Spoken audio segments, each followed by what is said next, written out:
Allah hayırlı mübarek etsin diyorum. Hayırlı işlere, hayırlı, bol, bereketli, helalinden kazançlara vesile kılsın inşallah. Ya Allah, Bismillah.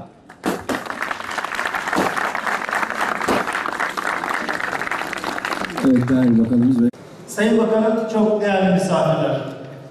Açılışımızı yapmak ve birlikte bu güzelliği paylaşmak için gelmeden önce takdir ederseniz küçük bir hazırlık yaptık. Arkadaşlarımızla yaptığımız bu çalışmada bu bölgeden yetişmiş insan kaynağına baktığımızda bu şehrin ve insanların aslında ne kadar azimli ve başarılı olduğunu da görme imkanı bulduk. Sanatçılarından tutun iş adamlarına kadar uzanan geniş bir yelpazede memleketimize örnek olmuş pek çok değer yetiştirmiş Bingöl. Değerler demişken Yusuf Harputih Hazretlerinden bahsetmeden geçmemeliyiz. Hem ilmi hem de iradesiyle bölgenin en önemli değerlerinden birisi olduğu bir gerçek. Bugün hamdolsun Bingöl'de de temsil edilmeye başlayan müsiyat, yurt içinde 76 noktada, yurt dışında 55 ülkede 146 noktada temsil ediliyor. Sadece hatırlatmak adına ifade etmek isterim ki müsiyat kurulalı 24 yıl oldu. Önümüzdeki yıl kısmetse 25. yılımızı kutlayacağız. Dile kolay, 25 yıl yani çeyrek asır. Bu süre içinde birçok şey yaşadık. Birçok badirelerden ve zorluklardan geçtik. Hamdolsun hem milletimiz hem de müsiyat olarak bu badireleri atlattık ve buradan güçlü bir yapıyı ortaya çıkardık. Bugün müsiyat olarak üye sayımız 7500 kişiye ulaştı. 1990 yılında bu çatıyı 12 girişimci iş adamı kurmuştu.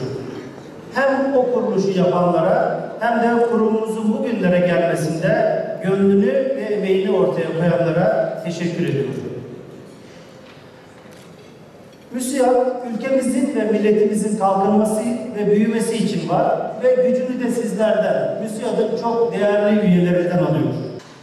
70'li 80'li yıllarda sonu siyah ve giyahla biten örgütlerimiz yok bu ülkede.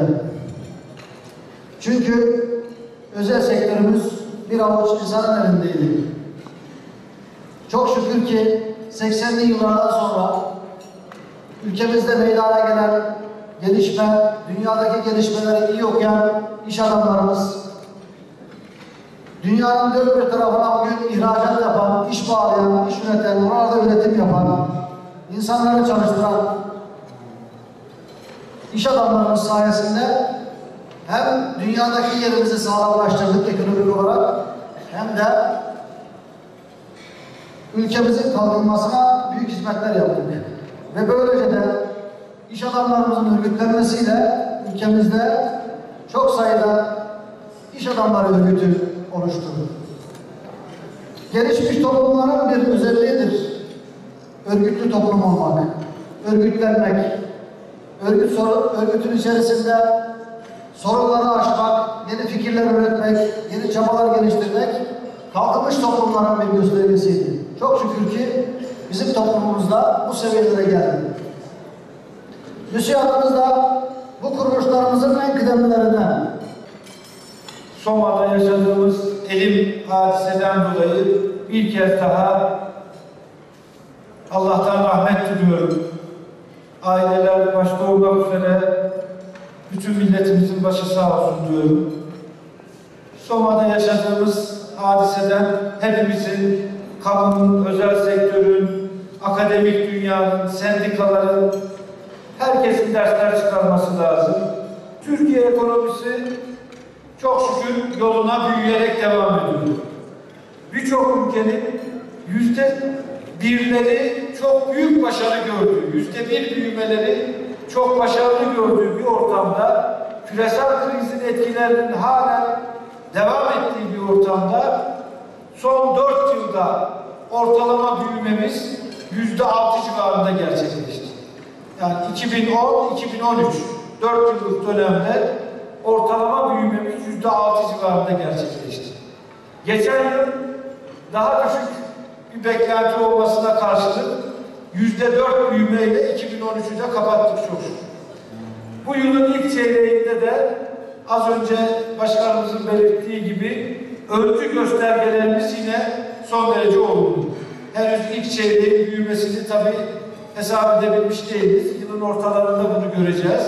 Ancak ölçü göstergeler dediğimiz sanayideki büyüme %5'in üzerinde. İhracattaki artış %10'lara yakın. Yine turizmde, hizmet sektörlerinde olumlu rakamları hep birlikte görüyoruz. Önümüzdeki dönemde 10. kalkınma planında da altını çizdiğimiz üzere üretim konusunda daha fazla yoğunlaşmamız gerekiyor. Türkiye'nin her alanda üretim seviyesini daha üst düzeylere çıkarması gerekiyor. Ancak sadece miktar olarak üretimi arttırmak yetmez. Katma değeri daha yüksek bir üretim yapısına ülke olarak geçmemiz lazım. Cari açığın da aslında temel çaresi burada. Türkiye'yi çok daha büyük bir ekonomi haline getirmenin de yolu bu. Bundan 11-12 sene önce 2002 yılında 230 milyar dolarlık bir ekonomimiz vardı. Geçen yıl itibariyle 820 milyar dolara ulaştı ekonomimizin büyüklüğü. Ancak hedefimiz 2 trilyon dolar. Dolayısıyla daha yapmamız gereken de çok iş var. İnşallah önümüzdeki 10 yıl, geçmiş 10 yıl gibi Türkiye'nin yeni bir atılım yaptığı, yeni bir sıçrama yaptığı bir dönem olacak. Ekonomisiyle, siyasetiyle, demokratikleşmesiyle, sosyal politikalarıyla, dış politikasıyla Türkiye'nin her alanda daha ileri gittiği yeni bir 10 yıl olacak inşallah. Burada yalnız özel sektör son derece önemli. Bütün bu başarıları sağlarken güven ve istikrar ortamında özel sektör kanalıyla biz bunları başardık. Dinamik bir özel sektörle, müteşebbis gücüyle bunları başardık. Türkiye'de ihracatın %95'i aşağı yukarı sanayi ürünlerinden oluşuyor. Ve bunu da özel sektörümüz üretiyor. İstihdamımızın %85'ten fazlasını yine özel sektör gerçekleştiriyor. Biz ekonomik olarak kalkınma stratejilerimizde özel sektör odaklı bir stratejiye sahibiz. Son 1,5 yıldır çok şükür anneler ağlamıyor. Çok şükür Türkiye'de ölüm haberleri almıyoruz yani. Bu gerçekten son derece önemli. Çözüm süreci henüz tamamlandı mı? Hayır. Bütün soru işaretleri ortadan kalktı mı? Elbette değil. Ama bu süreç halkımızın da geniş desteğiyle, bütün kesimlerden aslında, doğusuyla batısıyla, şu partisiyle bu partisiyle, bütün toplumsal kesimlerin bir desteğiyle devam ediyor. Ben inanıyorum ki bu süreci sabote etmeye kalkışanlar en önce halkımızdan gerekli cevabı, gerekli tepkiyi göreceklerdir. Çünkü halkımız şunun farkında. Türkiye'nin geleceğini inşa edeceksek bunu huzur güven ortamında inşa edeceğiz. İnsanların emin olmadığı bir ortamda özel sektör yatırımlarını bizim geliştirmemiz mümkün değil.